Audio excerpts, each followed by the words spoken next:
Thanks for being here. Subscribe to Cheating Stories Best, so you don't miss new stories. The unsuspecting wife didn't know about the detective who was helping the husband, which is to find out that the wife.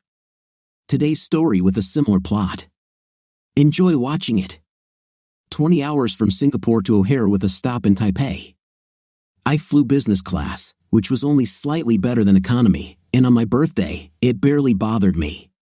Returning to Chicago for what promised to be a tough meeting with the head of our international equity trading department didn't excite me too much either. What worried me most was what was happening at home. We landed a little after 8:30 a.m., and I caught a shuttle to the nearby Sheraton in Chicago. I had booked the room the night before, so it was available right away. I dropped my bags, took a shower, and went to the gym. I lifted weights for 30 minutes and ran on the treadmill for another 30, then took a second shower. This time, I stood under the jets for almost 15 minutes before I turned off the hot water and gave myself a cold rinse until I was almost freezing.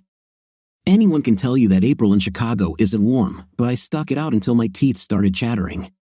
Then, 5 minutes of hot water to warm me up, and I was almost wide awake. I went down to the restaurant for the American breakfast that I had been missing for the last 4 months. Between pancakes, eggs, bacon, and sausage, all covered in maple syrup, I drank 4 cups of coffee and then headed to J.P. Morgan on Dearborn Avenue, where a meeting was scheduled for 10:30. I took the elevator to the 8th floor, where the private bank offices were located, and walked through the lobby, showing my ID card. From there, I was escorted into one of the small conference rooms and asked to wait. That's how they wanted to play it. 2 cameras illuminated the room from opposite angles, and I was sure they were watching me. I threw the leather bag with the laptop on the table, ignoring the polished wood, and walked over to the window. I stood and watched without moving. They left me there for more than 17 minutes. I know because in all this time, I hadn't moved an inch. I learned a thing or two during my many trips to the Far East and Southeast Asia. One of them was to never show fear or weakness, no matter what. Joe Rutledge, Vice President of International Stock and Commodities Trading, walked in, followed by Samuel Young, our corporate lawyer. If it had just been Joe, the meeting would have turned into a brainstorming session on how to solve the problem and stop the bleeding. If it had been Samuel alone, it would have been about covering the bank's 5th place in legalese. But it was both of them, so someone was going to get fired, and that someone was me. "Adam," Joe said. There was no handshake. He pointed to a seat, and they decided to sit opposite me. The battle lines were drawn. What the hell happened in Singapore? It wasn't really a question. We sent you there to bring some stability to the young guns, and instead you approved the purchase of $300 million worth of shares in a brand new company listed on the Singapore Stock Exchange with no record of anything other than, in their opinion, a good idea. "Yes," I said. "Yes? Yes, I did." His face turned from ruddy to purple, and a vein appeared on his forehead. "Could you tell me more?" "Listen, Joe, it's all in my report. Avenue CA was top class. They dotted each I and crossed each T from top to bottom. The management team consists of experts in the field with nearly 200 years of experience. In addition, the project has a 50-year lifespan, and these figures have been confirmed by Deloitte and KPMG. The oceans are dry-fished, and their aquaculture project is one of the most technologically advanced in the world, backed by real-world experience and capabilities. So why are their shares falling?" he screamed. "They went public at $17 a share and are now trading at $9.55, I emphasized, tapping my finger on the table. "What did you do?" "You bought more." "Yes, because there will be a rebound. If it reaches $25, as my team and I predict, we will enter half at $17 and half at $9.55. That's a potential profit of $267 million. That's almost 90% profit." He didn't see the whole picture. "Joe, we own 25% of all shares. We are the largest shareholder in the company that is sinking. This is because the Chinese, and to a lesser extent the Thais and Vietnamese, are shorting the stock in an attempt to either put the company out of business because it is a direct competitor to their fishing industry and threatens their near-monopoly position in Southeast Asia, or to buy it for pennies and expand its influence in the international fish trade. I hit the table in response. "We need dignity to get through this." "This is a complete failure," he said, shaking his head. "It's not the crazy 80s and 90s anymore. We need to trade on confidence and maintain a positive risk profile." "It's all in my report," I pointed out again. "Your report is just 50 pages of wishes," he blamed me. "However, this is no longer just my decision. The council has approved my proposal, and you are fired." With that over, it was Samuel's turn to give me the details. The offer was as follows: 3 months' salary and almost 30 days of accrued vacation, which effectively gave me almost 5 months' salary. They would also pay me the difference between the issue price and the current price of my stock options. All in all, I walked away with almost $800,000, but with a ruined reputation and no prospects for future employment anywhere other than as a drive-through employee at McDonald's or KFC. By 2 p.m., I had signed all the required forms, converted my 17-year-old 401k to an IRA, and turned in all my corporate materials, including my laptop. I was then escorted out the door. I stood on the sidewalk with an empty bag over my shoulder and a strange sensation in my head, as if I was about to have a brain aneurysm. I hurried to catch a taxi back to the hotel, with vivid images of dying in the street while strangers looked and pointed. Once I was in the room, I grabbed a miniature bottle of whiskey from the bar, mixed it with 7-Up, and added ice. Sacrifice, I know. I settled back to consider my options. I was 42 years old, too young to retire but perhaps too old to start over. After thinking about it, I was left with only one option. It seemed like a risk, but on the other hand, I decided that if I don't have the courage, how can I expect it from others? I went shopping. Within an hour, I was back with a brand new laptop with Windows 11 installed and ready to go. I downloaded the necessary software to track my purchases and sales and got to work. I plugged in the flash drive with all my Singapore transactions, which I had carefully left at the hotel away from my employer, and was ready to take action. I checked our savings account, and it showed $50,000.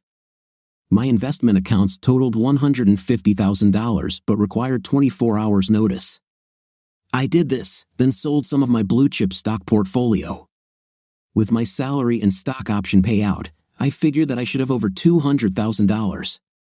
This money would arrive within the next 2 days, and I planned to transfer almost all of it to my offshore trading account called Blue Sky International. It was after 9 p.m. when I finished. I ordered a burger and beer to my room and took out my phone. It had been off for over 36 hours. This was the longest time I'd gone without turning it on. I thought about turning it on, but I was mentally exhausted and unable to handle what awaited me. So I put it back and lay on the bed, watching the news instead. I switched channels to find out what the world markets were doing, but there was nothing there that I wanted to know. Whiskey, beer, burger, whiskey. My jet lag finally caught up with me, and I passed out. The next morning, I went down for a very early breakfast as my body clock was still out of tune. I took my coffee and turned on the phone. It exploded with messages. "Help! Dad, Mom is hysterical," from Dean and Katie. There was more, but the point was, "Happy birthday" from my father. "Why aren't you answering your calls?" from Jean's parents.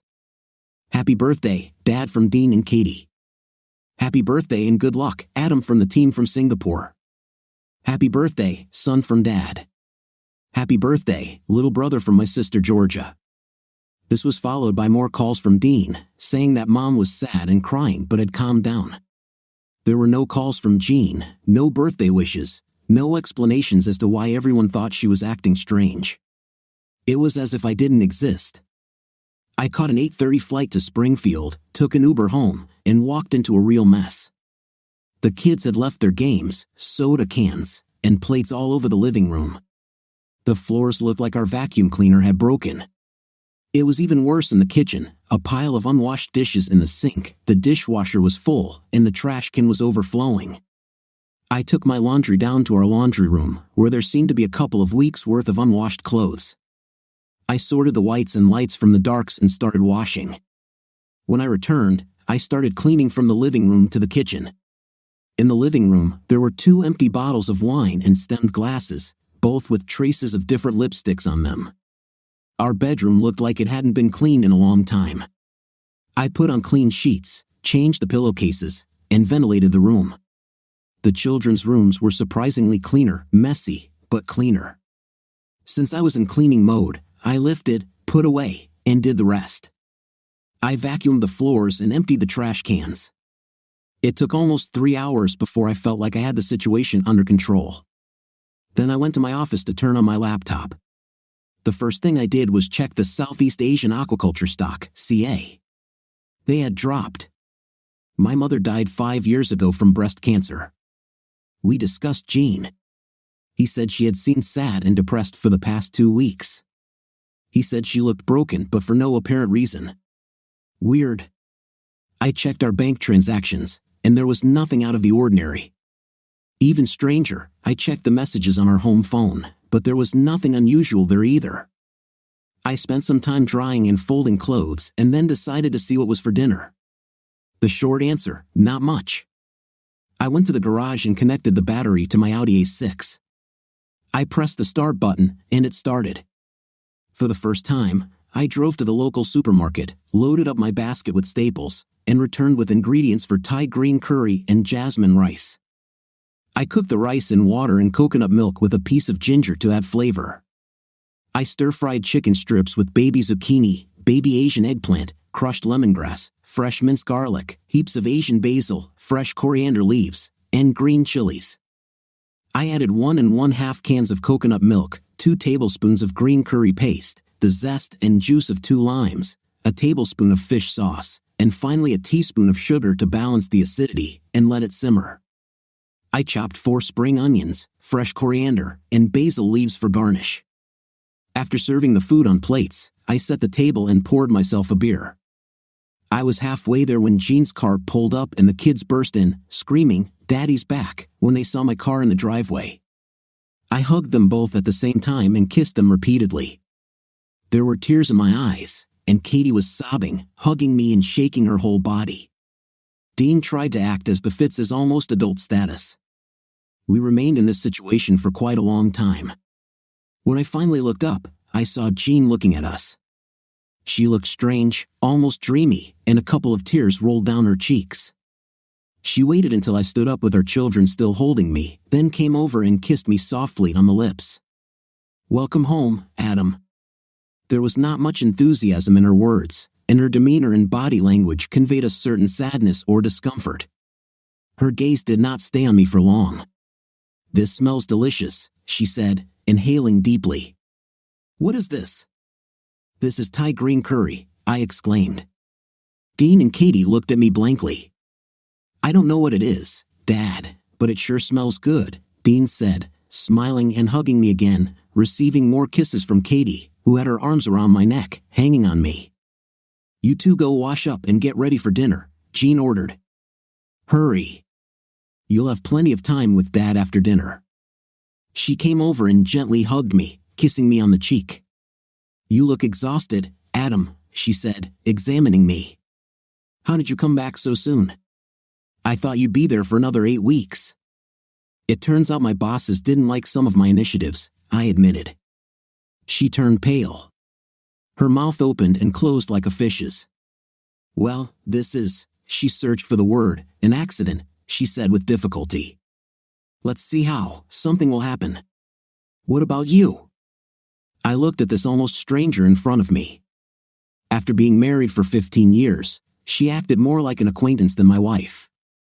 "Are you okay?" Her eyes seemed to blur, but she blinked and straightened up. "It's work," she said, trying to smile, but it didn't work. "The market is falling." "That's not what I heard." "There are changes going on at M. Everyone is under enormous pressure," she said, spreading her arms to show how enormous the pressure was. Just then, the children came up, washed, and rushed towards me again. "We'll talk later," Jean said, turning towards the kitchen. We gathered for dinner. I arranged and decorated each plate and poured cool California white wine for myself and Jean. Dean insisted on a can of Mountain Dew, and Katie asked for water. We sat down and ate dinner as a family for the first time in 4 months. I told the children stories about Singapore, about life there, and about some of the events I participated in. They were almost exclusively corporate events, dragon boat racing, indoor golf, ninja tag. It was fun. The plates were empty. Dean and Katie disappeared together and returned smiling with a wrapped gift. "Happy birthday, Dad." Jean's hands flew to her mouth. I kissed the children as Jean said, "Oh my God, I'm so sorry, Adam. I completely forgot." I was about to lose my temper and remind her that I had gotten her gold and diamond earrings for her birthday, but instead, I focused on the kids. I unwrapped the gift. It was the Band of Brothers DVD set. I had always said I would like to have this collection. I kissed them again. Their wide smiles matched my joy in giving and receiving. "I'll buy your gift tomorrow, Adam," Jean said, embarrassed and regretful. I waved my hand. "No need," I said generously. "Being at home with my family is the best gift." Dean and Katie ran into my arms again, screaming, "Love you, Daddy." We sat at the table talking for another hour or more, but eventually, they had to go do their homework. Jean and I cleaned up the kitchen. "What's wrong with you, Jean?" "You're not the woman I know," I said. She waved her hand sharply, as if stopping me, then her shoulders dropped. I don't know, Adam. I'm probably depressed. You always travel so much, and it's for weeks at a time. This time was too long. She looked into my eyes. You don't come here, we barely share a life. Tears flowed down her cheeks. I feel lost. I hugged her tightly. She resisted for a moment but then gave in and allowed me to hold her. I sought her lips, but she turned her head and pressed her cheek to my chest, wrapping her arms around my waist and sobbing quietly. We stayed like that for a while. I wanted more. I wanted to solve the problem, but she didn't let me know that she wanted anything other than to be hugged. She was right. Over the past 6 years, since I was promoted to manager, I had found myself in the challenging role of problem solver for young and inexperienced teams. We discussed this and agreed that this would be our sacrifice, with the end goal of retiring when I turned 50 and enjoying a carefree life and travel. She carefully pulled herself free and invited me to spend time with the children. I started with Katie, looked at her homework, and then did the same with Dean. I put Katie to bed and kissed her goodnight, then went to Dean. Mommy's not okay, Dad, he said worriedly. She cried and did almost nothing around the house. She even forgot your birthday. He looked around, making sure they couldn't hear us. I think she's having a nervous breakdown. There were tears in his eyes. Please fix this, Dad. I nodded, even though I had no idea what was going on or what to do. As I went downstairs, I heard her talking quietly on the phone. She heard or saw me and turned off the phone. Who was it with? I raised an eyebrow. One of the girls from the office, she said quickly, ending the conversation. We looked at each other. She did not yield. Whatever was bothering her, she wasn't going to discuss it, but she looked angry. She was angry with me and tried to hide it. I figured it was a much bigger problem, but I could already feel the jet lag setting in, and I still had so much to do. It was 9:30 when I walked into my office and checked the Singapore Stock Exchange. They were 13 hours ahead of us and had already been trading for 2 hours. SEA was trading at $9.90, the price had gone up a little. I went upstairs and waited for Jean to finish in the bathroom. She washed her face, brushed her teeth, and combed her hair, then walked out into the bedroom wearing an oversized t-shirt, as she often did when she wore anything at all. I washed my face, brushed my teeth, rinsed off, and climbed into bed. I reached for her, and she stiffened for a moment, then turned towards me. Just hold me, she whispered in a quiet voice. I held her for a long time. This was not the woman I knew. Something was fundamentally wrong. I'd been away too long. Was the separation too hard? But she never talked about it. Had she stopped loving me? Fell in love with someone else? Had an affair? Then I had a terrible thought. What if she's sick?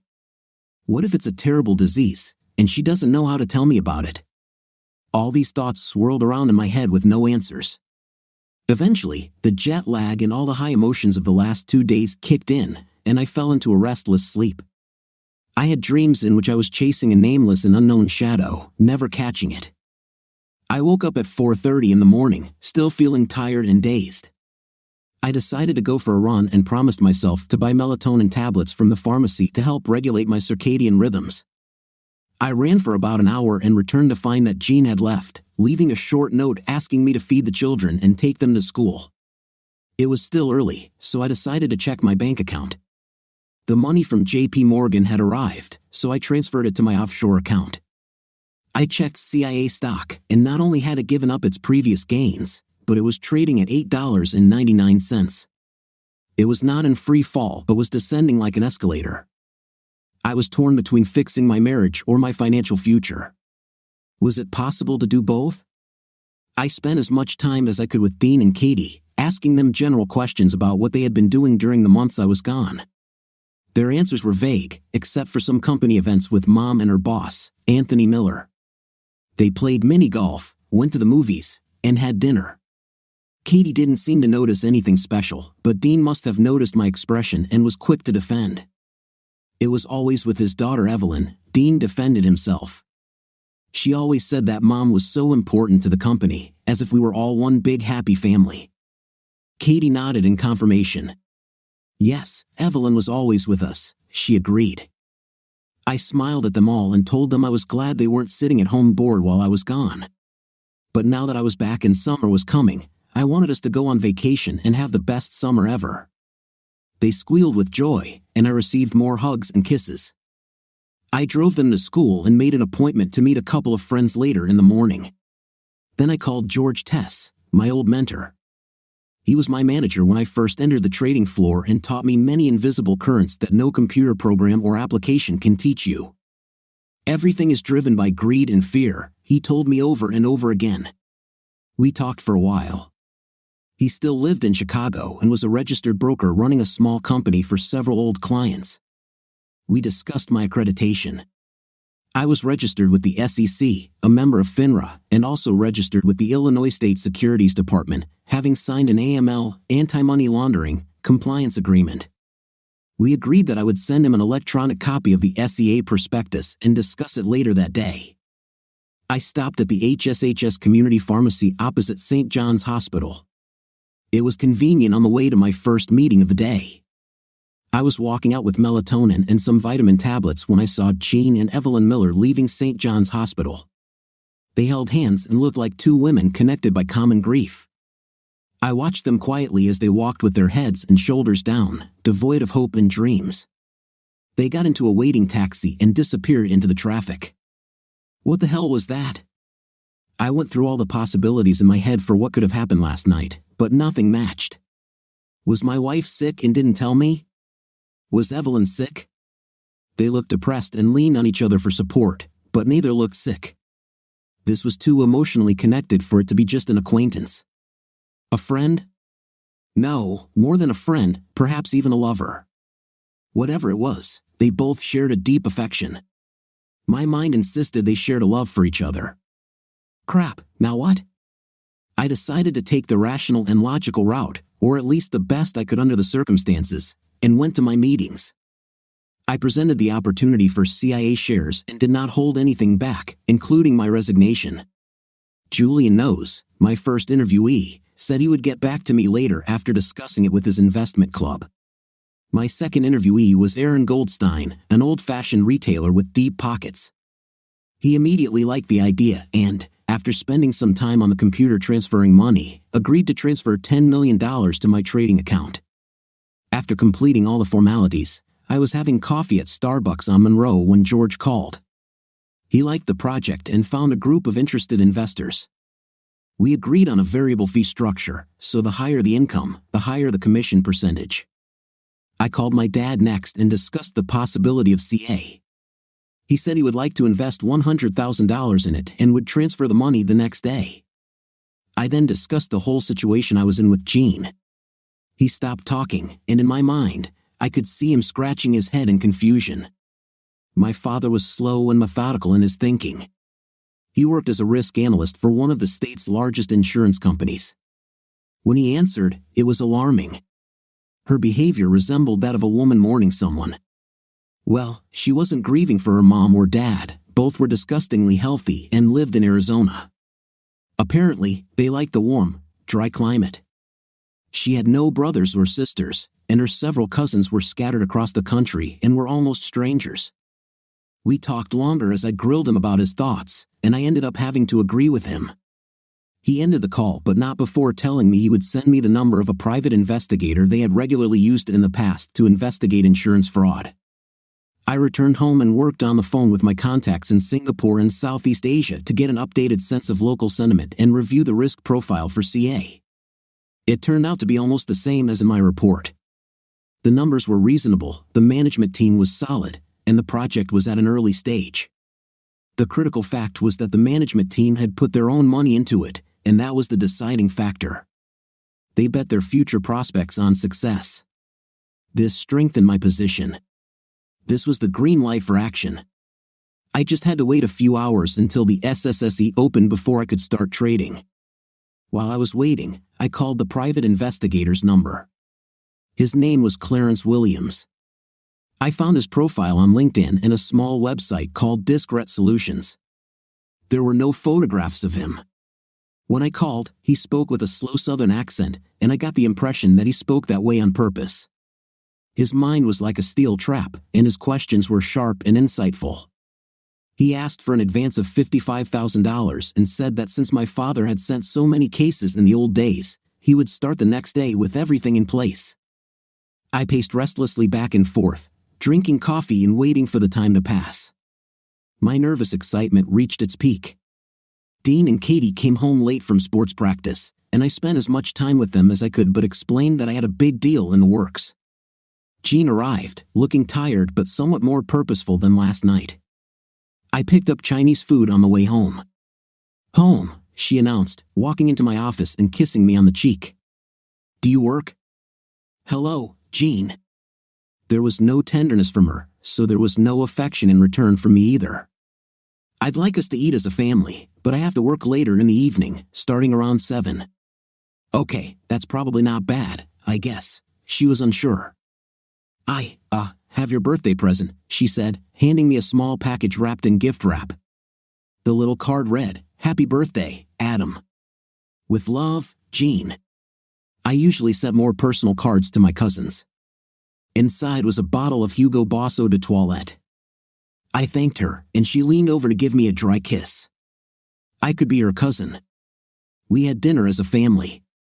Dean and Katie shared their day between bites. Jean spoke little. We discussed some of the changes that had occurred during my absence. Dean complained that the old skate park was closed and that there were fewer things to do for teenagers. Katie then mentioned that she thought it was good that Mr. Miller, Mom's boss, was turning one of the buildings into a shelter for battered youth. I looked at Jean with a raised eyebrow. Yeah, I may have mentioned that," she admitted.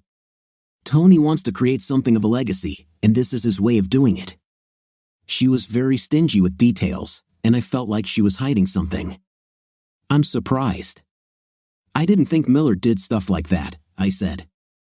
I was really surprised. I always thought he was a typical club member. His wife Lynn started it when she was alive, and he continued it after she died, she informed me somewhat arrogantly. Or was it something else? I couldn't tell. He often used empty houses he owned for this purpose, but now he wants to turn one of them into a permanent establishment. Why? Why not? She almost snorted. It's a great idea, and it's really needed. It's not something the city or state is doing.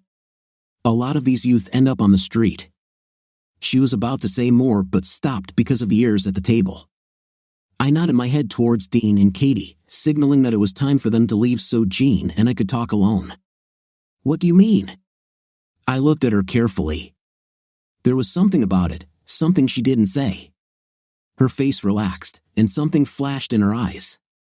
The opportunity has come now, she said, nodding as if confirming the validity of her words. Okay, this definitely sounds like a great idea. Springfield could definitely use it, I stated, smiling at her. She smiled back as we both stood up to put away the rest of the food. I tried my best to keep a pleasant expression on my face and not frown. She had lied to me. It might not all have been a lie, but there was a good reason why now, and it wasn't an opportunity. Secondly, her body language screamed that she knew much more, and it was something personal. I helped clean up, took out the trash, and told her that I was going to the office to work. I still had an hour left before trading opened in Singapore, so I sat down and thought about the situation. I thought about my marriage, trying to remain rational and contain the deep pain that threatened to consume me. I knew that if I gave into it now, I wouldn't be able to do what I needed to do. Yet, I knew that if I left it idle, it would probably get worse. When it struck, I wondered how we got to this point. In the past, we were compatible in almost every way. We agreed on where to live, how to spend money, vacations, when and how many children to have. We had a good night life. It's true that the last few years had been difficult with all my traveling and absences, but we usually made plans before I returned. When I did come back, we would always have a mini honeymoon. Except this time, I thought we were both on the same page, but it turns out we weren't. This made me angry. Singapore and Southeast Asia were full of women seeking men of Asian origin, some for the sake of experience, some because most foreigners held lucrative positions and had more to offer than their local counterparts, and some considered this their ticket to the West. I was harassed daily in the office, in the underground, in open-air food markets, and especially in many bars and clubs. Many of my colleagues had fun with local women, some even moved them into their apartments as maids with benefits. Personally, I found the practice disgusting and exploitative, but no one cared what I thought. The only reason I thought about it was that out of 10 tempting offers from attractive women every week, I refused because I was married. Moreover, I was married to a woman whom I loved and who I thought loved me back. But her behavior and recent actions made me question whether that was still the case. I looked back, trying to see if there were any warning signs before. Other than an almost complete breakdown in communication over the past few weeks, I couldn't point to anything in particular. There was a lot to think about, but now I needed to focus on the work ahead. When the Singapore market opened, CIA shares were trading at $849. I entered carefully and methodically. There were many sellers and very few buyers, and any large purchase could cause waves. I had over $30 million to play with. My contacts and George's contacts worked. They trusted our experience. God help us all. My first purchase was $5 million from an unknown entity. What followed was an avalanche of shares on the market as worried investors looked to dump them and salvage what they could. I was betting it was my old crowd dumping stock at the urging of the head office. I continued to buy in batches of $5 million, waiting for the price to stabilize, but it continued to fall despite my purchases. Someone had shorted a stock they didn't own, hoping to buy it back cheaper.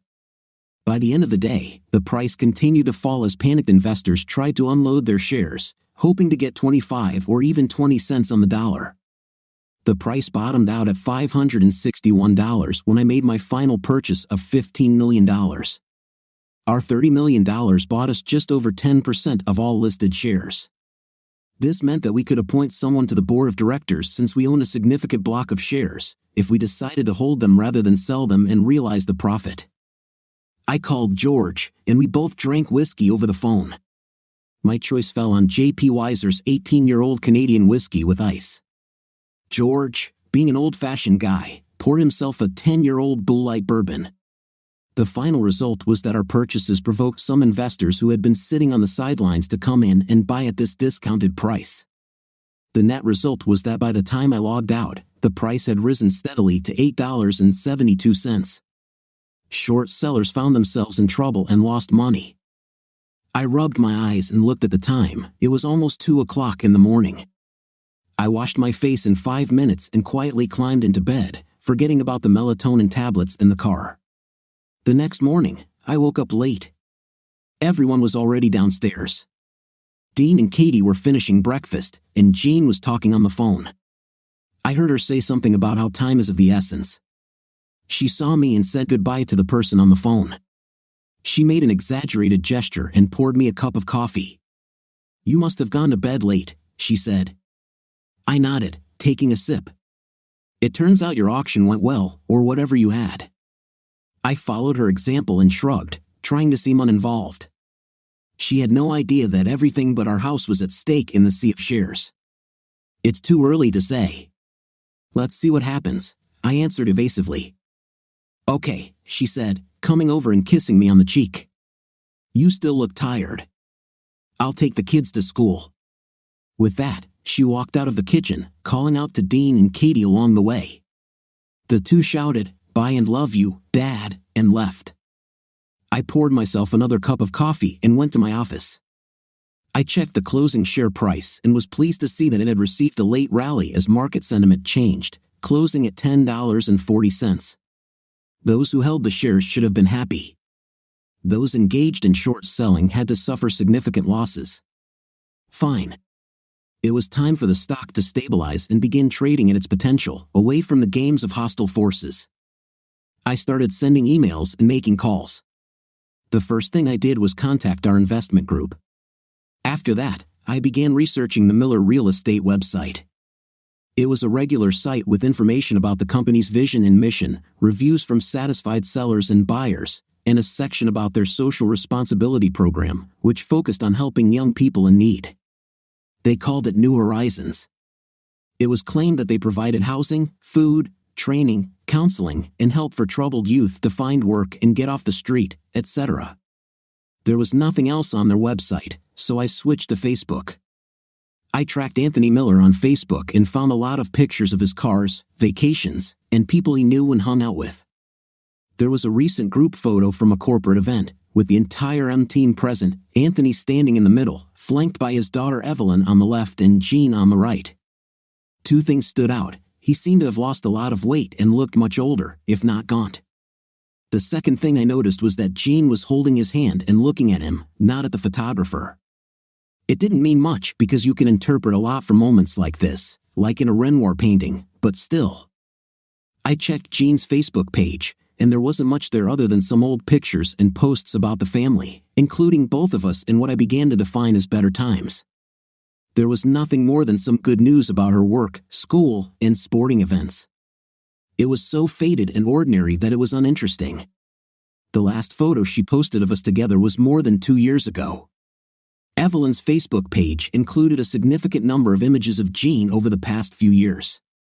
Some photos showed her with Jean and Anthony, but the photos didn't show anything inappropriate, other than them spending time together. Then, the last few posts were somewhat cryptic, about the meaning of life and prayers to God and the universe for positive outcomes. I had another conversation with Clarence Williams. "Please call me Clarence, Adam. I worked with your father for so long that I feel like I know you." I told him I wanted to speed up the investigation. He said he would try, but it all takes as long as it takes. Then I called my father. His advice was to stop jumping to conclusions and homegrown theories. Let the experts do their job and give it time. It's easy enough for him to say. I was in a quandary. Should I turn to my wife and start fixing everything that is broken? If I did, it would just lead to more heartache later. If I found out I'd been made a fool of, on the other hand, if I didn't do anything and it could have been fixed, how much would it hurt if I could have changed something but didn't? There was a cool law firm in town, so I called. I contacted a female colleague who advised me that it would be better if the marriage could be fixed rather than getting a divorce. According to her, there are very rarely winners. Basically, there are only losers. I had one last card to play. One of my colleagues, Jean, did me a small favor after I recommended some inexpensive but high-quality stocks to him. He last worked at M about 6 or 7 months ago, but I decided to press him for some information. He worked for a competing real estate company but was available for a late lunch, so we met at Red Robin for burgers and beer. Chad walked in wearing his signature golf shirt, chinos, Dockers, and a pair of sunglasses on his head. He couldn't look more like a realtor if he tried. After pleasantries and general chit-chat over our burgers, I got down to business. He laughed as my intentions became clear. "So, are you fishing, Adam?" I nodded. "Why?" "I'm trying to understand a little bit about what M is. I have limited information, and some things have come up that bother me." He became serious. Everything changed when Tony lost his wife to cancer. He seemed to have lost his drive for a long time. Then his daughter became the driving force, and over the next year or so, he seemed to find himself again. He stopped and looked at me shrewdly. "He and your wife have become very close." She was sometimes called his office wife.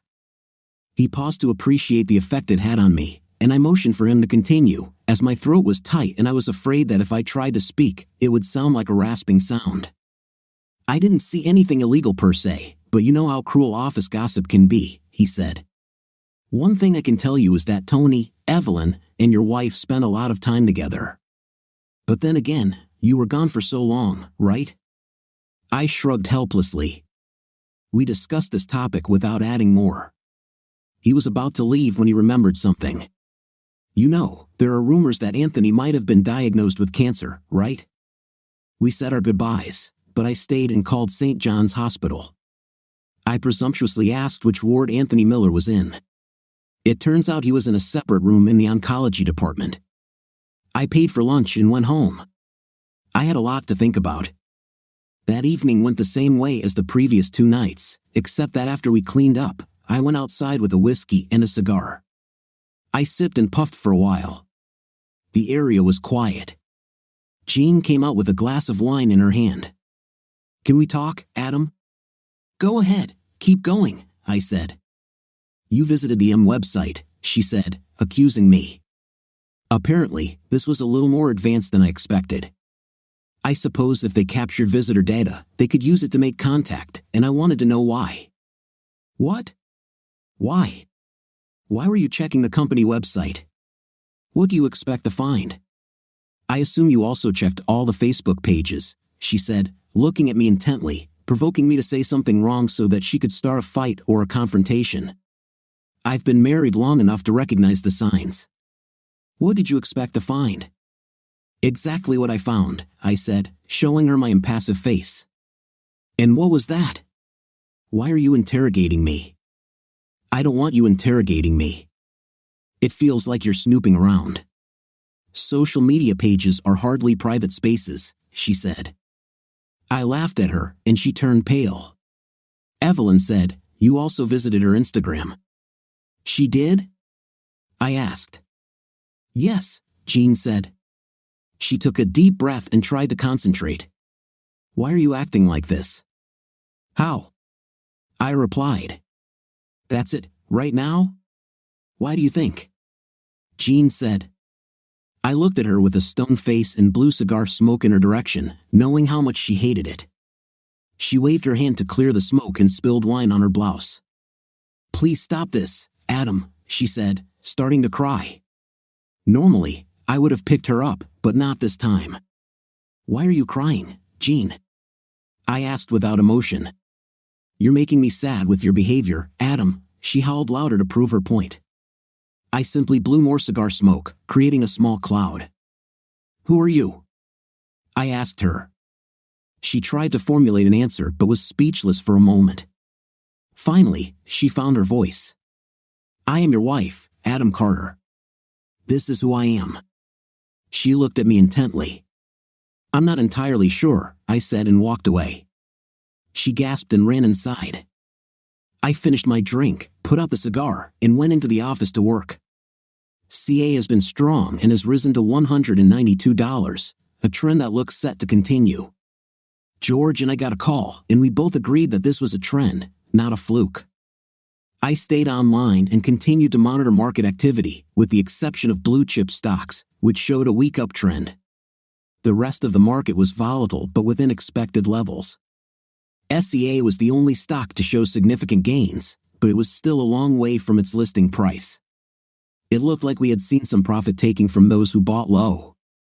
I messaged one of my JP Morgan team members, and he admitted that they had managed to sell about half the shares at around 50 cents on the dollar. However, my old boss, Joe Rutledge, had instructed them to hold the rest and wait, as the trend looked positive, and maybe they could break even eventually. We both giggled for a while. He said that by the end, JP Morgan might want to hire me again. That night, I took a spare duvet and slept on the fold-out couch bed in my office. The next morning, I checked the SGX closing prices again and was pleasantly surprised to see that SEA closed at $13 and a few cents. The trend continued as predicted, and our investors doubled their money. Now, if we could get to $25, we would have made more than 300% profit. I made breakfast and called the kids over to eat while I drank coffee. I completely ignored Jean all morning and then took the kids to school. After dropping them off, I headed to the gym and went to IHOP for brunch. I made calls and eventually went home for a 2-hour Teams meeting with George. We talked about creating a consolidated brokerage company with offices in Springfield and Chicago. We discussed this and agreed that he would start working on the structure and shareholding of the new business, and I would develop a plan to enter the market. I was busy drafting the document until late in the evening when I heard about Jean's rival. She was alone. I took Katie and Dean to the Beckers for the night. She informed me that we needed to talk and invited me to go into the living room. She poured me bourbon with ice and a glass of wine for herself. I sat down and waited for her to start. Usually, the one who speaks first loses, so I sat in silence, drinking my drink until she got agitated and left. "I don't know what you think I did while you were away, Adam," she said. "I haven't thought of anything yet." "Well, you are being very disrespectful and rude to me," she continued. The woman was right about this. "Do you feel that way?" I raised an eyebrow in contempt. She started to nod but then realized her hypocrisy and began working on the plumbing. "I'm sorry, Adam. We're like two strangers." She snorted with some satisfaction at her brief description. "So, after 17 years, we became strangers because I was gone for 4 months? All the Skype conversations, all the messages, all the phone calls didn't mean anything?" "I was under a lot of pressure, and you weren't there," she said, wiping tears from her eyes. "But you're my husband, and I'm your wife, and that's all that matters."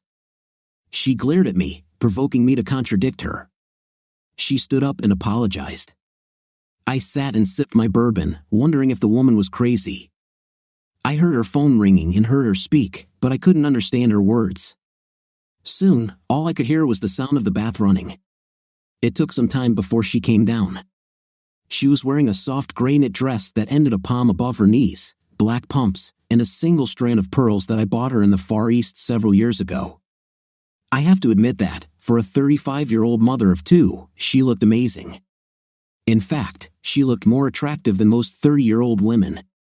"Go to the shower and get dressed," she urged me. "I'll make a reservation at the Chesapeake Seafood Restaurant." I finished and was ready at 7:15. I got dressed, with the impression that she was talking to someone on the phone again. I ignored my desire to tell her all this and instead bit my tongue. We took an Uber to the restaurant. Since Jean had discovered Jean, I deliberately one-upped her by ordering a sling with Singaporean Jean. Later, when we were sitting in the dining room, she ordered mussel stew, and I ordered half a dozen oysters on the half-shell to start. We drank Chardonnay and talked about the children. She didn't seem too worried about me losing my job. "You are one of the smartest people I know, Adam. I believe you will find a job quickly," she said, smiling at me.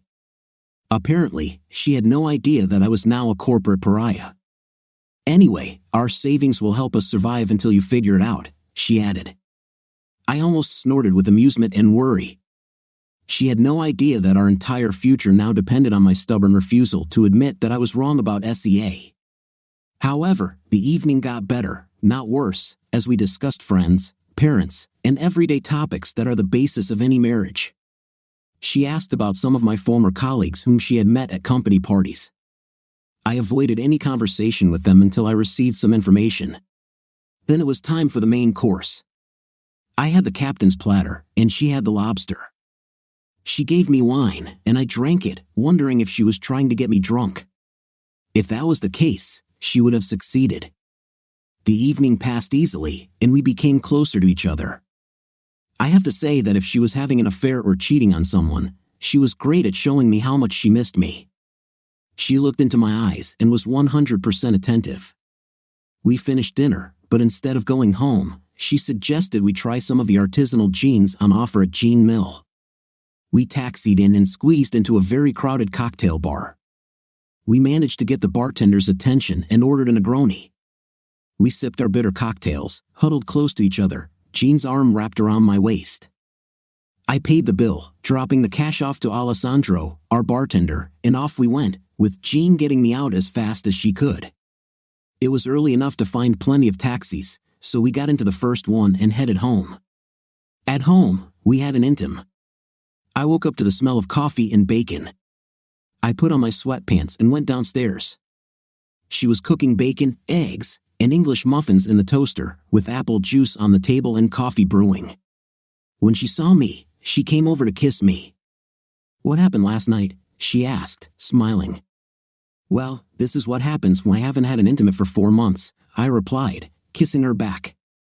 "I should ration you more often." She reached out and kissed me again. "I love it, please." I laughed as I poured the coffee. We had breakfast together, and she told me what needed to be done around the house and backyard. After that, she got dressed and went to get Dean and Katie. I was in the backyard, getting ready to start cleaning up after the winter when I noticed my phone ringing. Singing along to the radio, I answered it. It was Clarence Williams. "You can speak," he said, and my life turned to crap. We agreed on a quick meeting at a coffee shop in the city center. I left the work unfinished, cleaned up, and moved on. He was waiting and, recognizing me, waved his hand. It was nothing like what I expected from TV shows and movies. He was a small, unremarkable man. He could not have been more than 5 feet 7 inches or 8 inch tall, thin, gray, and balding. He wasn't very dark and wasn't one of those almost light-skinned black men. He was wearing dark trousers, a shirt, and an old sports jacket. Even his shoes looked like they came from Walmart. In general, he was a nobody. I bet he drove a Toyota. However, his best cell phone belied his outward image, and I smiled inwardly. The man clearly cultivated this image of a homely nobody. We shook hands, and his strong grip further confirmed my impression of who he was, not the person he represented. He got to the point with little preamble. "Let's not beat around the bush, Mr. Kenny's Carter. We did not catch your wife at the hotel having any secret meetings or having a night," he said, raising his hand to stop me from interfering. "But we have ample corroborated testimony that she has been having an affair with her boss, Anthony Miller, for at least 2 years. It seems like it's no secret in the office. Of course, his daughter Evelyn knows and not only condones it but goes out of her way to encourage it. They used to meet regularly during the week, and it seemed like when you weren't home, she would often let the kids stay with friends while she moved to his house for the weekend. He was cruel and unforgiving, trying to get it all out before I exploded." His voice began to lose volume, and my pulse quickened, drumming in my ears. My hands were clutching the table as if I was having a heart attack. It's one thing to think that your wife is cheating with another man, but it's quite another thing to have a stranger confirm it. I wanted to break something. Every fiber of my being was screaming for me to find Jean and punch her face until my arm hurt, but I couldn't do it. No matter how much a woman rips your guts out or even punches you, society doesn't approve of physical retribution. Clarence was still talking, but I couldn't hear much. I was still burning inside, trying my best to pull myself together. In addition, Miller has been diagnosed with very aggressive pancreatic cancer and has only months to live, he said. What? I tried to process. Miller has been diagnosed with metastatic pancreatic cancer. He is currently undergoing therapy for a second time, but it does not seem to be working. It confirmed what Chad had said and what I had discovered, but I didn't know it was both deadly and inevitable. I finally understood Jean's behavior and her state of mind. Everything screamed that she was in pain because she was mourning the person she loved. She was trying to come to terms with his inevitable death. I told Clarence about Jean's behavior and how I thought it was all connected. Not because he was my friend, not because he was my confidant, but because he was here in front of me, and I just needed someone to talk to. My initial suspicions about Clarence's hidden depths were confirmed by his following words. Many cheaters try to minimize their actions by saying it was only intimate or that it didn't mean anything. But that's not true, Mr. Williams said. He took a sip of almost cold coffee and grimaced. Then he looked at me again. Cheaters don't just have night, they invest in each other in the relationship, he said, frowning as if searching for words in his memory. Women need to feel loved in order to have intimate.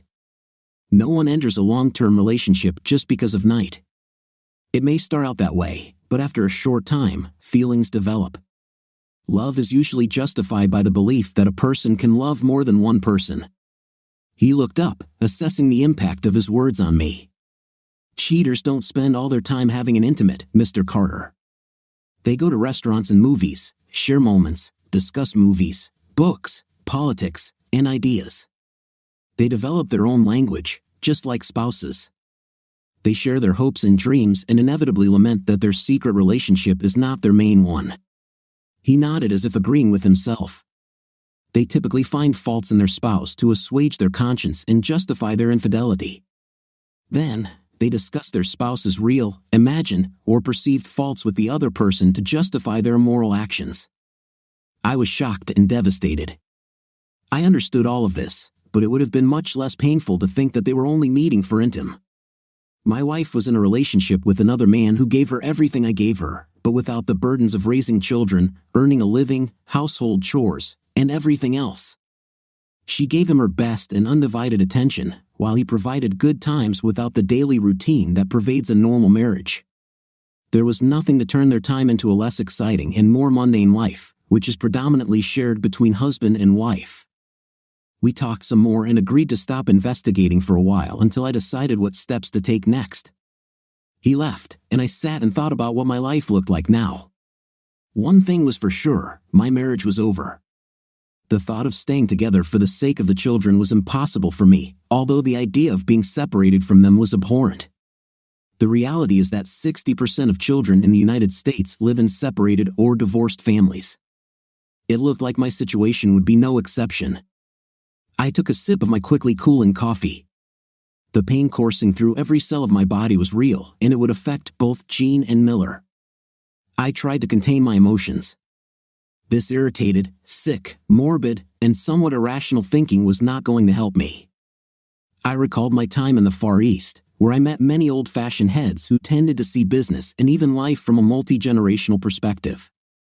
They also behaved like Southern Europeans, believing that when two families come into conflict, there can be no talk of ending until one of the parties is completely destroyed. Easier said than done. I'm not the head of some triad or a godfather in the mafia. I'm just an ordinary person living a fairly ordinary life. I don't have superpowers, and I don't have an all-powerful ally who owes me a huge favor. The only thing that was certain was that I was alone in this. I ordered more coffee and thought, scratching my head and wondering how I could take revenge on a dying man. As for Jean, it was simple: take away from her what she loved and valued, everything that was important to her in life. Easier said than done, but a plan was already beginning to form in my head. But first, my real and immediate problem was Miller. I knew that he had not promised me anything in terms of fidelity. He was not married to me, Jean was. But still, he knew she was married and continued to follow her, thus disrespecting me, my marriage, and my children. Retribution was required. My anger, fueled by pain, began to flare up again. My early psychological assessments at work had identified two traits that needed to be monitored and managed. First, I was a risk taker, which is definitely a double-edged sword and requires attention in a company with a conservative approach to trading. And second, I was stubborn, which made me inflexible. It was these traits that now drove me. I intended to take revenge no matter the consequences, and I would not retreat until one side was defeated, even if that side turned out to be me. An embryonic idea for a plan was born. I called Clarence and, without going into detail, asked him to find as many women as possible who had been helped by the Millers through their program. It wasn't a fully formed plan, it was basically another fishing expedition, but I hoped to catch some big fish. In 2014, I was transferred to our Kenyan office for 3 weeks. On my free weekends, I joined a local team for deep-sea fishing in the Indian Ocean. I learned some valuable lessons there. You don't go fishing for marlin first. You troll using shiny spoons to catch bonito, a small variety of tuna. You catch these tenacious fish alive, then push a line through them and lay marlin hooks along their bodies, trolling the marlin using them as live bait. I found myself successful on that trip but also saddened as I watched the marlin fight for its life and vowed that this would be my only exposure to big fish. The marlin lesson gave me a plan. I drove home, doing breathing exercises until I was calm and could pretend to be in the same mood as before. After the previous night of intimacy with Jean, she hadn't returned home yet, so I took care of the household chores I had left undone. She came back later with Dean and Katie, and we fired up the grill, preparing steaks and corn on the cob with claw and warm baguettes. I spent the day as a caring father and a conscientious, loving husband. I touched and kissed her, did everything right. I felt like two people living in one body, a warm, loving person on the outside, but a cynical scoundrel on the inside. I suddenly realized how easy it is for intimate predators to conquer women, just appear caring, say some romantic nonsense while looking deep into their eyes, and there you have it. Certainly, I swallowed it all. I suggested that this might be how psychopaths and sociopaths feel. Cynical Adam thought that, with a dying lover and the fear that I might put two and two together, she began to take damage control measures. I was clearly her backup option, but spending time with Dean and Katie felt real, while spending time with Jean felt like a B-movie, even though she took it seriously. Cynical Adam said to remember this after the divorce when I looked for women for night. The next few days merged into a strange existence where I was simultaneously living a lie and watching myself play the role I had chosen. I wondered if film and television actors experience similar sensations when watching themselves on screen. On a positive note, George and I sorted out the new trading entity, registered it in Singapore, and transferred the entire Southeast Asian stock portfolio. That wasn't the only good news. After a soaring entry into the market, Southeast Asian stocks traded at $16.30 and continued to rise. We had already doubled our investment and were on track for a threefold return. Considering how easily I slipped into my psychopathic personality, I became paranoid. I added significant security measures, requiring a fingerprint and password, and encrypted all my files and emails. I always turned off my laptop and completely deleted any email that didn't come from George without opening it. I then downloaded what I needed onto my cell phone, uploaded it to the cloud, completely reformatted the phone, erased everything, and rebooted it. There was little to do after that other than research interesting stock listings and call potential investors I knew from JP Morgan in anticipation of a deal offer for their business. The only thing I didn't worry too much about was the non-compete clause, as being fired basically invalidated it. My marital front quieted while I waited for the ammunition, which arrived on Thursday in the form of a flash drive from Clarence. The meeting was held at a different coffee shop than last time because my paranoia had reached a high level, although there was no particular reason for it. Clarence compiled a list of 14 women, that was all he could find. There were short biographies and some even included old photographs. 5 of them were still living locally. One was a full-fledged woman of easy virtue, so it was clear that Miller's intervention hadn't helped her much. She had a phone number. I went out and bought a disposable phone, then called her. We agreed to meet at a motel on the outskirts of town. She said the cost would be $100 per hour, and I would have to pay for the room. She arrived on time at 2 o'clock in the afternoon. She was small and thin, covered in tattoos. Her name was Layla, and she was standing in the doorway. "Show me the money," were her first words. I took $200 out of my pocket and placed the bills on the bed, motioning for her to come over. She came up, but I raised my hand to stop her. "How about we make it 1,000? I asked, but she jumped up, grabbing her bag. "I don't do dirty business, mister. No dirty deeds." I assured her, "I'll pay for the information. I want to know about a home for disadvantaged and vulnerable women that you were in for a while a few years ago." She was hesitant, but after some negotiation, she gave in and told her story. The short version was that she ran away from home as soon as she turned 18 because she hated her stepfather. She ended up on the streets, and after losing all hope, she began selling herself for food and a place to sleep. One client got angry and beat her. She was found by passers-by who called the police. She was taken to the hospital, and someone contacted Mrs. Miller, who offered her a place in the house upon her discharge. She said she stayed there for almost 6 months until the rules and regulations began to irritate her, and she left. She finished her story, and we looked at each other in silence for a while. Her story was typical, though no less tragic. I wondered if I was becoming another rapist, but my need for revenge outweighed everything else. "So, when you were living in the house, did you start being forced into intim right away, or did it start later?" She blinked, trying to understand my question. She started shaking her head, then froze. I could see the gears turning in her head. "How many?" I asked. "I'm thinking about 5,000, she started haggling. Why? I thought for a few minutes.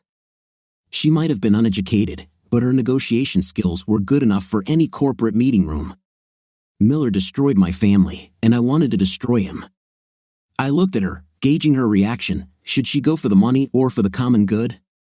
20,000, she said with a sly smile, watching my reaction. I thought about it and assessed how believable it would be. She smiled at me. I see you're wondering if it's worth spending 20,000 on a low-grade person to help your cause. Damn, this young tattooed woman was on top of things. She leaned towards me until we were nose to nose. Make it 25,000, and I'll show you the power of the Me Too movement in action. We had to plan this, I told her, and we agreed on how the money would be transferred. She said she wanted the money to start over somewhere else, as she had a young daughter she needed to take care of and wanted to get out of the business. I made her an honest offer. If everything worked out, I would arrange a job for her in Chicago. Her eyes lit up. Is it true? Are you not playing a prank on me to get what you want? She looked both hopeful and scared, like a child who's almost reached the candy bar but knows it could be taken away at any moment. I managed to convince her that everything would be fair. We agreed that she would follow through, and we would meet to discuss the next steps once she was ready. We exchanged numbers. I gave her my burner phone number and asked her to keep it under the name Jerry. So, you want intimate? You paid for it, and we still have time, she said. I refused, and the first stage was completed. At home, I continued to live in my inner and outer duality. Jean seemed to continue believing in this. To be fair, she too was focused on the Miller Legacy project to notice anything else. I infiltrated myself as far as I could without letting her suspect anything, getting information about how far the project was going. We cooked and ate together, just like old times. At breakfast, she mentioned that she would be busy helping organize the New Horizons house and that there would be a grand opening at 10 o'clock on Monday morning. I already knew this from the company website and social media. I showed interest and questioned her, trying not to give myself away. It turned out they were planning to have the mayor and his entourage cut the ribbon, with a host of local media outlets, including CBS, expected. Did they stop chemotherapy and radiation so Tony could feel well enough to participate? I heard her asking, probably Evelyn. I couldn't hear the answer. This will be a defining moment in his life, she sobbed slightly. Not if I know anything, it's time to up the ante. My divorce papers were ready, all that was left was my signal to give them. Illinois became a no-fault state in 2016, and there were also no laws allowing me to sue Miller for loss of feelings, so these were incompatible differences. I started the day on SGX, our shares reached their issue price and grew, albeit in small steps. Good news came at the start of Friday. I grabbed some coffee and tuned into the radio station. At 9:30, there was an interview with Evelyn. She was talking about the wonderful social responsibility program that Em and her father, Anthony Miller, started. It was touching, like chicken soup for the soul.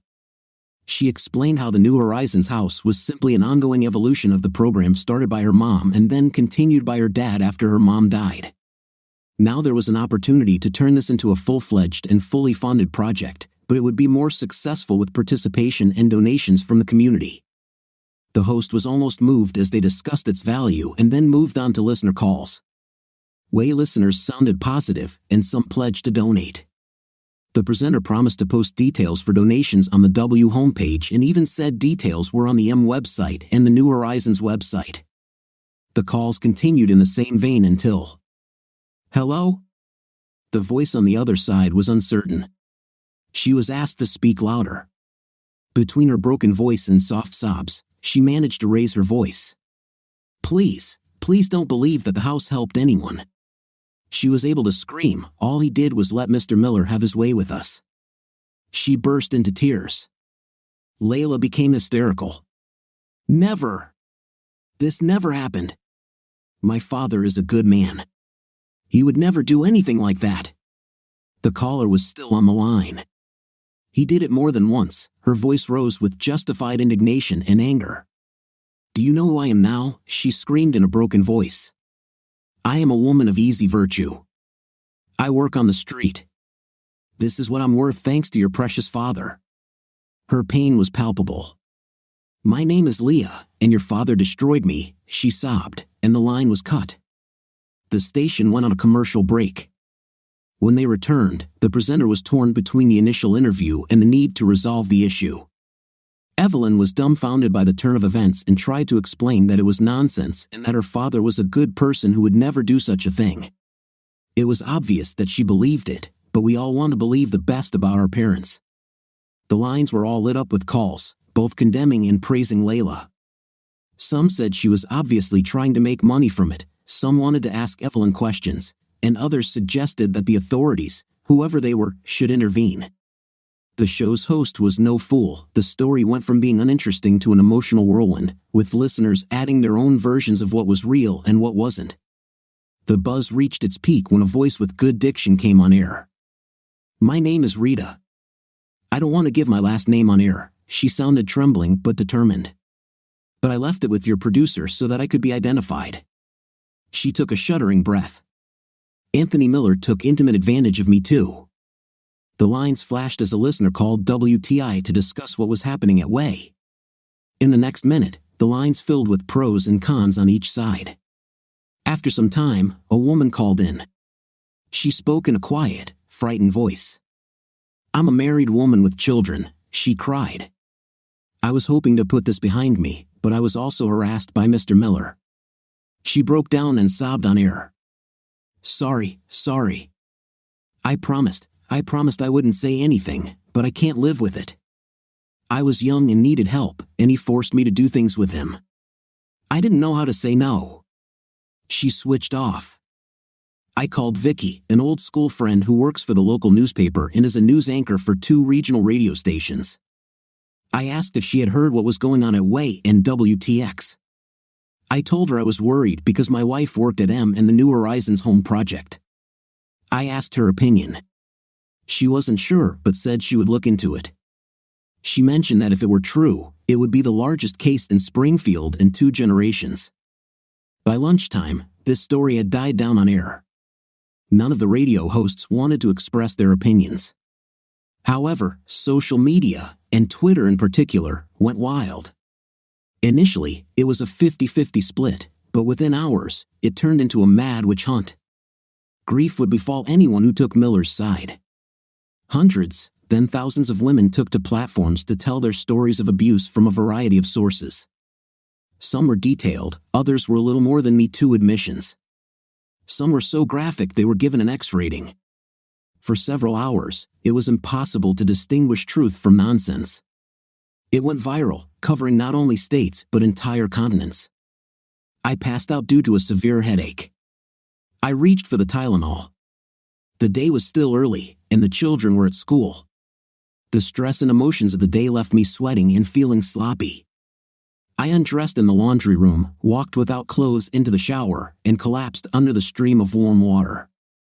I sat down and cried like I hadn't cried since my mother died. I actually cried harder.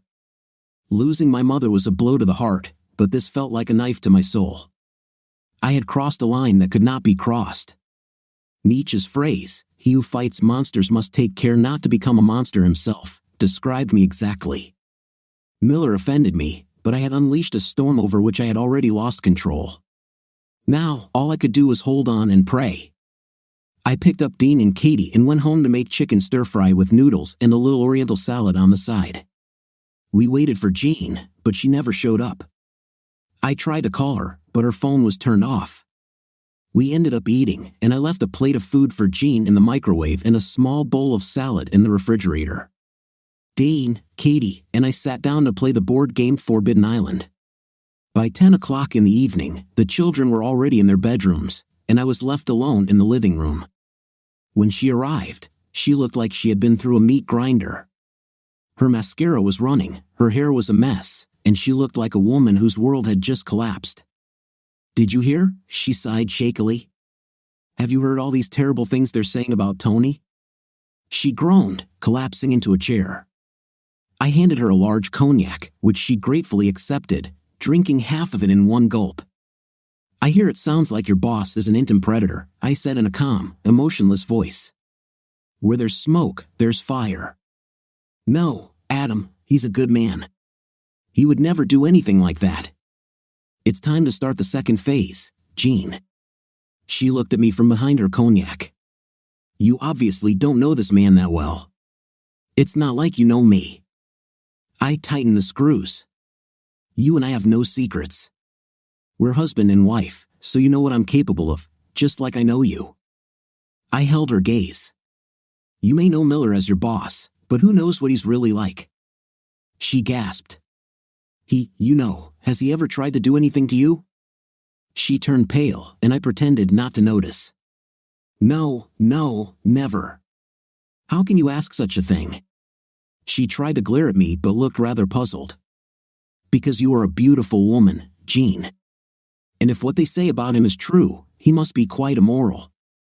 She burst into tears and stared into her glass of cognac, but found no answers there. She finished it and tiredly went upstairs. She said hello and goodnight to Dean and Katie, and then I heard her turn on the shower. When she came out of the shower, I pretended to be almost asleep. She came downstairs in a robe. I got out of bed and walked over to the railing.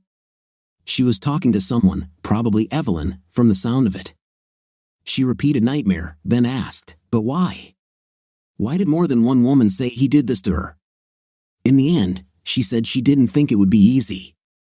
How right she was. She made a second call. Hi, Tony.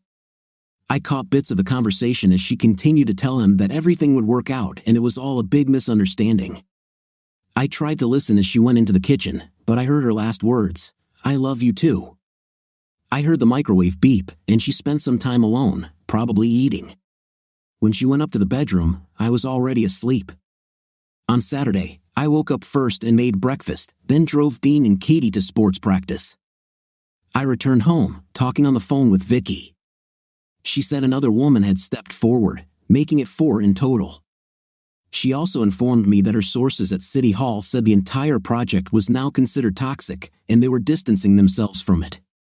This was soon followed by actions from a number of civic associations. By mid-morning, the Attorney General's office released a statement saying they would fully investigate the case. When I returned home, she was gone. SGX was closed, so I had nothing to do. I talked about business with George and the state of my marriage with my father. He agreed that it was hopelessly destroyed. He said he felt sorry for Dean and Katie, but like other children in the US, they would learn to cope. I called Jean. Where are you? Evelyn and I are with the company's lawyers, trying to fight these terrible charges. Are you sure you should get involved in this? I colored my voice with concern. The consequences could be significant, and you don't want to get caught up in this. She objected, as I expected, but all their legal efforts came to nothing. On Saturday afternoon and Sunday, which were typically the busiest open days, M had less than 20% of its previous number of visitors. By Monday morning, the phones were ringing nonstop with cancellations of real estate sales. The opening of New Horizons House was postponed indefinitely until all the negative publicity died down. That Monday, another woman came forward in an unusual way. This woman was married to a wealthy businessman and was well known in the community. She placed a quarter-page ad in the local newspaper claiming that she had been intimacy assaulted by Miller during her short stay at the halfway house for problem youth. It turns out she developed an addiction along with her boyfriend. He was fired from his job, and then she was fired. Soon, they found themselves living under a highway bridge. She was eventually found asking for food at the back door of a fast food restaurant, and the manager called the police. One of the police officers knew about the house and took her there. She said she was only there for 8 days before she gave them her name, and they contacted her parents. During this time, the man she knew as Mr. Miller forced her to have a night twice. She left her lawyer's contact information for all the women who were attacked by Miller so they could contact a lawyer and start a class action lawsuit. By the end of that week, 5 things had happened. First, Miller was interviewed by the DA at the hospital, and his condition worsened shortly thereafter. Second, 3 of the 5 women gave statements to the police alleging intimate assault. Interestingly, all the attacks occurred within a short period of time, about 5 years ago. Third, the media storm only intensified to the point where MRE closed its doors until further notice. Jean naively shared with me every evening how hard Evelyn tried to keep the business going while the employees left, taking their customers with them. Fourth, CIA stock hit $24, and I began selling blocks of shares on the market, which were quickly sold out without lowering the stock price. We had already returned our initial investment and still had 2/3 of the shares. To put it bluntly, we were in a winning position. My dad took Dean and Katie for the weekend. I was returning from a small boutique liquor store where I had purchased a chilled bottle of Veuve Clicquot champagne. I was ready to celebrate. Fifth, with Jean, I noticed a BMW X5 SUV with the M logo on the doors parked in my driveway next to Jean's Lexus. I drove up and entered with a cheerful look. They were in the living room. Jean cried while Evelyn calmed her down, stroking her back. "Ladies," I said hello as I walked over to the cabinet where we kept the crystal and pulled out 3 champagne glasses. They looked at me with their mouths open as I tore off the foil, untwisted the wire to remove the basket, and pulled out the stopper with a flourish. Then I poured the champagne generously into 3 glasses and handed one to each of them. They seemed dazed, as if their brains were frozen, but they accepted the offered glasses. "To health," I said. I drank half of mine and burped. Then a quarrel began. "Jean, are you divorcing me?" I thought we were family. I noticed an open envelope with divorce papers on the coffee table. "Evelyn, how could you?" "Adam, you don't care about your wife. You don't love her." "Drink, Jean," I said. "Let's celebrate the end of an era." I drank the rest of my champagne and poured more. "Hello, Evelyn. First of all, I could, and I did. Secondly, I stopped caring and loving her when she became your father's mistress." I refilled my glass and drank to Evelyn's health. "That's it for your father's legacy, EVN. I hope he lives to see his trial so that the whole world will know what a scoundrel he was." She turned pale and collapsed back. "Drink!" I laughed at her. "And let's also drink to the collapse of the M, ashes to ashes, dust to dust." I drank my glass and threw it across the room, smashing it against the far wall. Jean screamed, but Evelyn pulled her legs away as if she was going to get up and rush at me. I crossed the space between us in an instant and touched the tip of my finger to her forehead, pushing her back. "You will attack me, Evelyn, and I will mercilessly crush you like a rabid dog." Her eyes widened in fear, and she cringed. "Consider yourself lucky that I decided not to take revenge on you personally." I turned to Jean. "You have 2 hours to gather your things and leave. When I return, if you are still here, I will call the press and give a statement. In fact, I will invite them to interview you about your role in this terrible crime." "Go to hell," she spat at me. "I have nothing to apologize for. Besides betrayal and lies. I'll move, but first I'll find a lawyer, and then we'll see who gets what." "Oh," Jean had the courage, I said. 2 hours, I promised her. I left and walked to the car, but had only gone a few blocks when all the untapped adrenaline in my body caught up with me, and I began to hyperventilate and shake. This lasted about 15 minutes before I was able to pull myself together and move on. I drove around aimlessly for a while. Finally, I gathered my thoughts and called my father. I told him about serving Jean's divorce papers and reiterated that he was to keep an eye on Dean and Katie until further notice. Also, although he must allow Jean to visit them, he must never leave her alone with them lest she poison them against me. We talked, and I drove until the car beeped that I was low on gas. I found a gas station, filled up, and returned home, surprised at how far from home I was. It was already after 10 in the evening when I returned. The house resembled a mausoleum filled with the ghosts of happier times. The silence thundered in my ears, and I could not sleep. 2,500 years ago, Socrates said that an unexamined life is not worth living. I lay in bed trying not to analyze myself or look too deeply into my psyche because of the storm I had unleashed for revenge. The only thing I was sure of was that she had gone too far to stop. My fear was that while what was happening on social media was one thing, if it went to court, it could all fall apart or explode. Would I be dragged into this? It seemed that I needed to get Layla out of town to at least remove my direct involvement in the matter. After I decided this, I managed to fall asleep halfway through the night. I woke up the next morning almost as tired as when I went to bed. After my morning rituals, I headed to the city center for breakfast. I called the children. They were fine, but Dean was beginning to suspect that something was wrong at home. I promised to talk to him and Katie soon. I contacted Layla on a burner phone while I was drinking coffee. I admitted that I had kept my promise. We talked and confirmed that she was leaving for Chicago the next day. I had already transferred money from my overseas trading account to one of George's overseas accounts. He then transferred small amounts into the bank account she had opened, and Layla was $25,000 richer and on her way to a new job as a property management assistant arranged by one of George's investment contacts who managed several commercial properties. I was on my second cup of coffee when Vicky called. 3 women have hired lawyers and are suing Miller for damages, she told me. The documents will be submitted on Monday. We talked for some more time. She said she and her news editors were surprised by how the whole story unfolded, but she reasoned it wasn't surprising given the current climate. Once the first woman, Layla, who claimed to be a woman of easy virtue, went on air, the others followed, much like the Harvey Weinstein case. I spent the rest of Saturday with Dean and Katie. I told them that their mom and I were getting a divorce because of her affair with her boss, Anthony Miller. Katie wasn't quite sure what a bond was. Dean understood.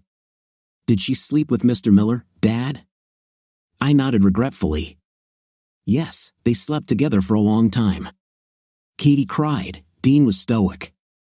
We got together, and taking my father with us, we all went to the golf course and hit a few buckets of balls. Dean and Katie used some of my old shortened clubs and both had good natural swings. We had dinner at a Greek restaurant and ended the day quite early. I returned to my quiet mausoleum and spent another sleepless night. On Sunday, I received phone calls from her parents. They wanted to know if there was a chance of reconciliation for the sake of the children, as they said.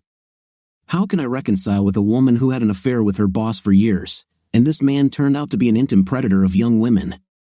Perhaps Jean was even involved in it. A collective sigh could be heard. Living in Arizona had isolated them from the turmoil that hit Illinois. Everything will be revealed in court, I reassured them and hung up, hoping I had left them with a shattered perception of their daughter. Life went on, mostly slowly and painfully. Dean and Katie came home intermittently, and my dad moved in to help. This effectively left me free to pursue my business, which began to pick up as George and I were receiving a lot of positive feedback. By the end of the second week, the hype around Miller had died down somewhat. Vicky told me that a 4th woman had joined the class action lawsuit against Miller, but not Layla. I thought it was strange. She was smart enough and seemed mercantile enough to demand part of the money. Well, that was a mystery for another day. I had a meeting between Jean's lawyers and my lawyers about the division of assets. I opened Dean and Katie's education investment accounts from our joint monetary and near monetary assets so that they could not be affected. My last salary and benefits from J.P. Morgan went straight into my overseas account, and her lawyers were still trying to get documents from my previous employer. Although they suspected there was some kind of golden handshake, it was only a matter of time before they would go for HR records. My offer was that I would not pay her anything since she had a job and generally made good money.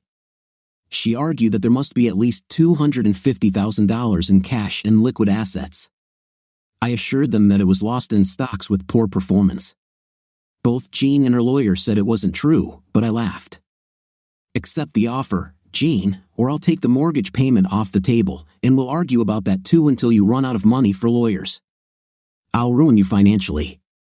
Why are you such an idiot? She looked at me angrily. I deserve half of everything we earned in our marriage. Go to your other husband and ask him for money, Jean. It seems you were married to him more than to me. Just hurry up, he may not have anything left after these poor women are done with him for what he did to them. I would like to say that after that it was all over, but it wasn't. It actually dragged on for months, but I held most of the cards and had righteous anger to keep me going. Jean fluctuated from meeting to meeting. In one, she talked about how I made everything between her and Miller seem much worse than it actually was. The next time, she blamed me for her behavior. Then she wanted to know why we had to get a divorce and if we could fix it. The next time I heard from her, she was saying she was going to ruin me. At another meeting, where I refused to relent, her lawyer said he would return her to the house immediately. I gave her the biggest grin I could manage. "Be careful with me, Jean, or I will go to every media outlet possible to expose your involvement." She lost color, becoming paler than white and gray like a heart attack victim.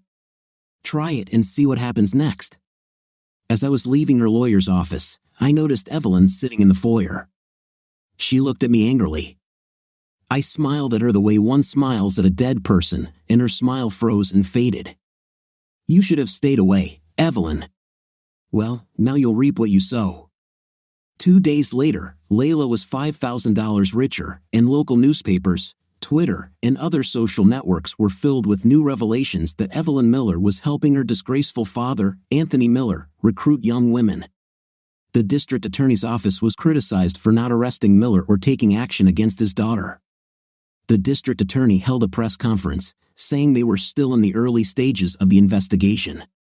The press did not mince words, and a new storm erupted. The public, still outraged by the cases of Ghislaine Maxwell and Jeffrey Epstein, soon expanded their calls for blood to include Evelyn Miller. Miller was tried by 4 women who came forward.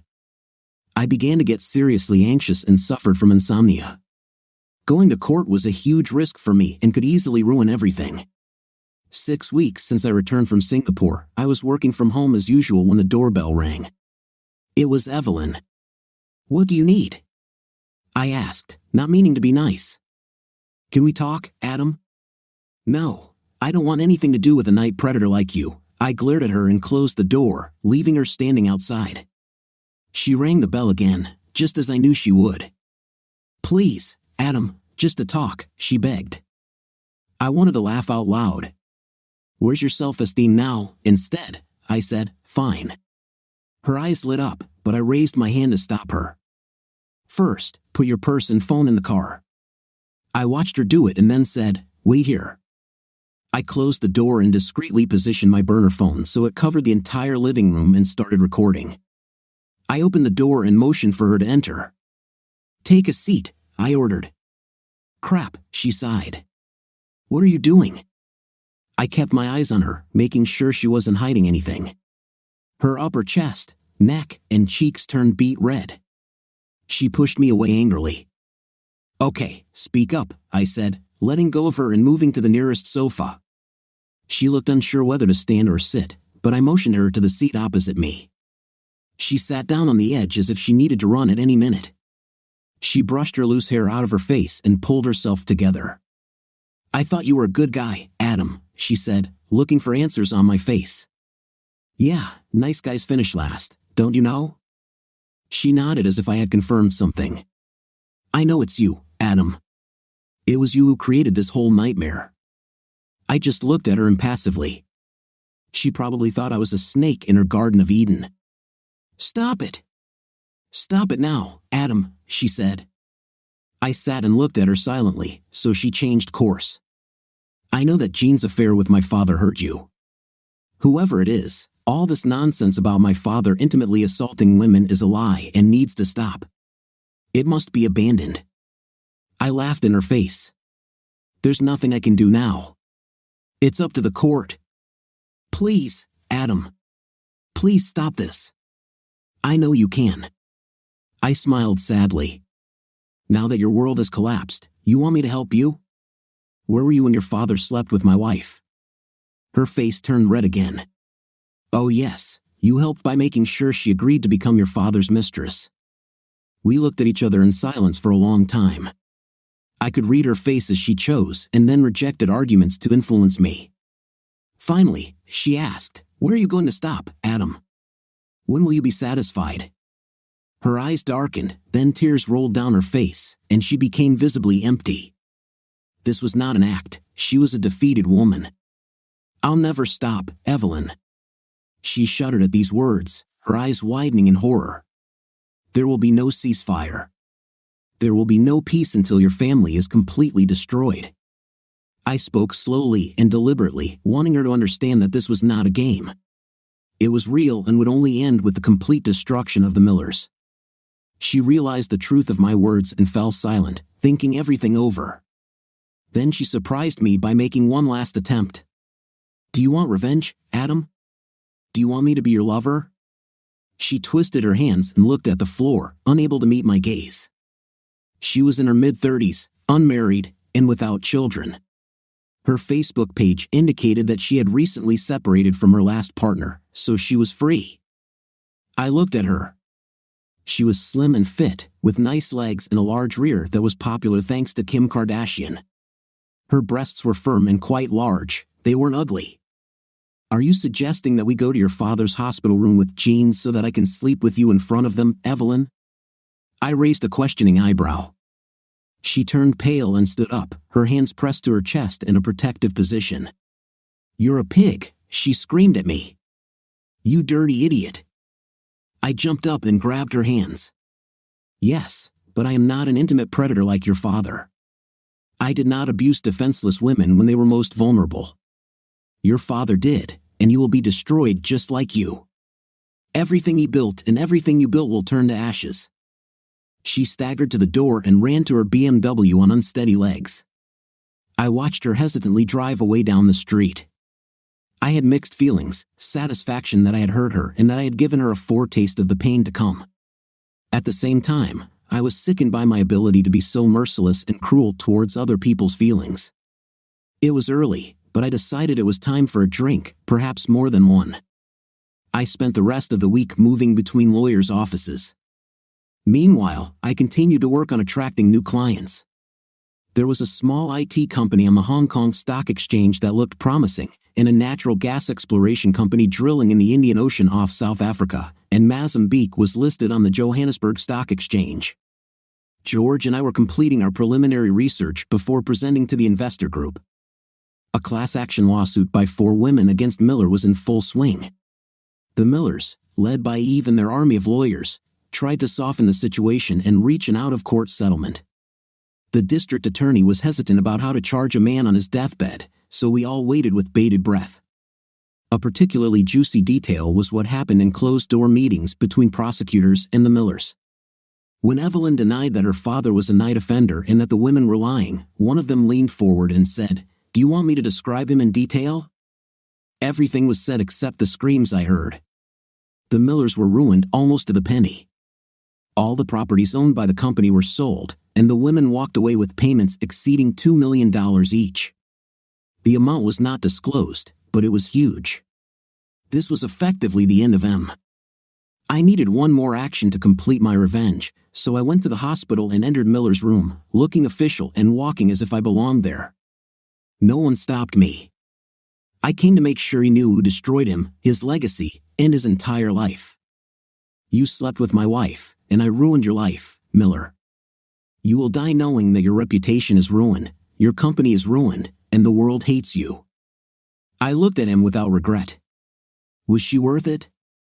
He had only lived for 2 more days. Evelyn cremated him. There were only 5 people at the small event afterward, one of whom was Jean. She wanted to take Dean and Katie with her. I told her I'd rather see her dead. You would, wouldn't you? She looked at me with a mixture of fear and hatred, very similar to the one Evelyn had the last time we met. I had no idea you were so vindictive. You ruined everything. It's you, isn't it? She cried. And for what? Because he and I had a relationship? You've gone crazy and ruined so many lives. Tears streamed down her face. I laughed harshly. You planted the seed, Jean. Why didn't you just tell me you wanted someone else? It would have hurt, but it would have been honest. We could have gotten a divorce, and that would have been the end of it. But you chose to humiliate me, and that was unacceptable. She thought for a moment. I loved Tony, she admitted quietly. He gave me what I needed. When he was with me 100%. With you, I always felt like your job came first and I came second. When we had Dean and Katie, I wasn't even in second place. It was your job, the kids, and I got what was left.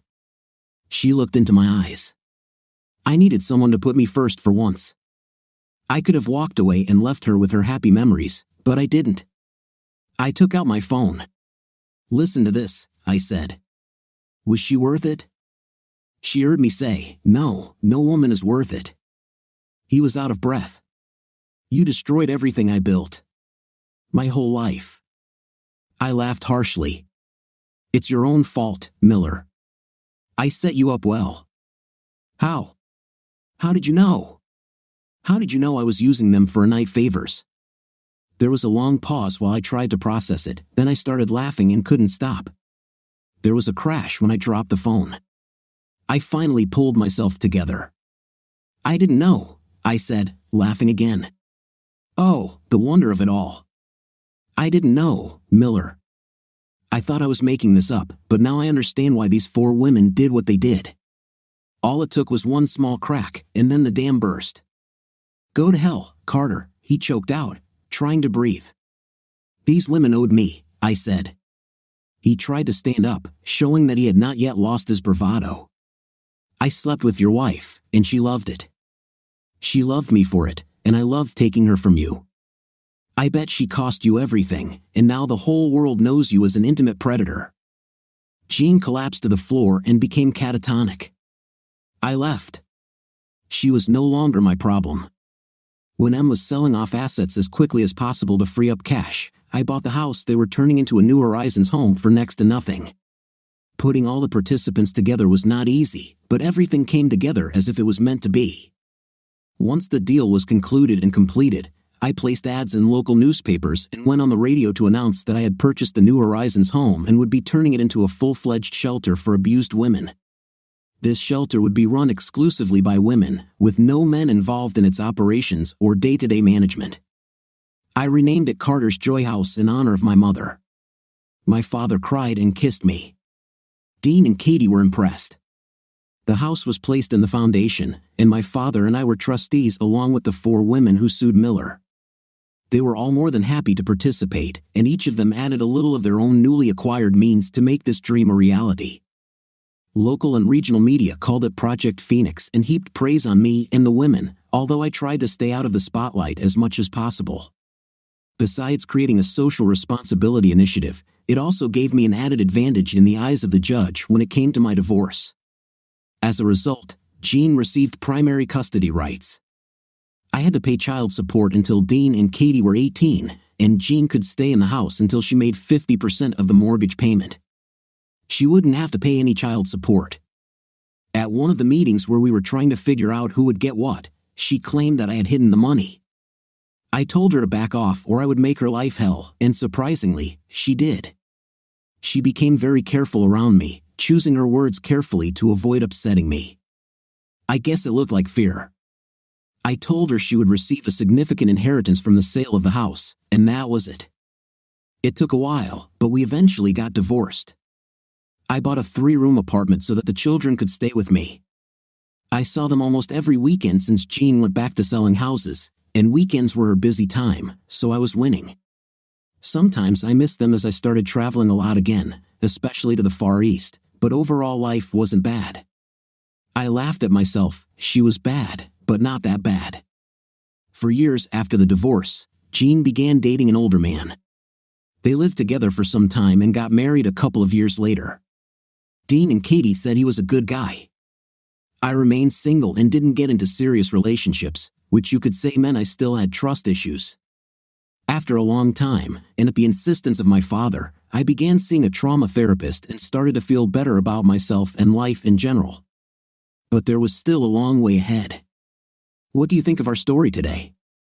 I think the husband was right to hire an agent to find out for his wife. What's your impression? Let me know in the comments. See you in the comments.